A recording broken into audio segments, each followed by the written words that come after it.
ఇక్కడ ఉండే విద్యార్థులు కూడా చాలా మంది ఇక్కడ ఉన్నారు. వాళ్ళు నాకు తెలుసు, నేను కూడా ఇక్కడ చదువుకున్న విద్యార్థిని అమెరికాలో. ఇక్కడ ఇవాళ ప్రస్తుతం ఈ దేశంలో ఉన్న పరిస్థితుల దృష్ట్యా కొంత తెలుగు రాష్ట్రాలకు సంబంధించిన విద్యార్థులు, మన భారతీయ విద్యార్థులు ఇబ్బంది పడుతున్నారని చెప్పి నిన్న మొన్న కొంతమంది మిత్రులు చెప్తా ఉన్నారు. వారికి నాదొకటే సూచన. ఇంగ్లీష్లో ఒక సామెత ఉంది, tough times never lost but tough people do. ఈ ఇబ్బందులన్నీ కూడా తాత్కాలికం. మీ అమ్మా నాన్నలు ఎన్నో ఆశలతో మీ తల్లిదండ్రులు మిమ్మల్ని ఇక్కడికి పంపారు. ఇలాంటి సమస్యలు వచ్చినప్పుడే గుండె నిబ్బరంతో ఉండాలి. మీకు అండగా బీఆర్ఎస్ ఉంటుంది.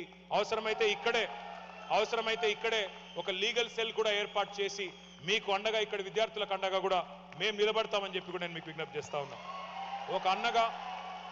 ఒక అన్నగా ఒక సోదరుడిగా ఇక్కడ ఉండే స్థానిక ఇమిగ్రేషన్ లాయర్లతో కూడా మేము మాట్లాడి అవసరమైతే ఒక ప్రత్యేక లీగల్ సపోర్ట్ కూడా మీకు అందజేస్తామని చెప్పి కూడా కేసీఆర్ గారి దూతగా నేను మీకు అభయం ఇస్తా ఉన్నా.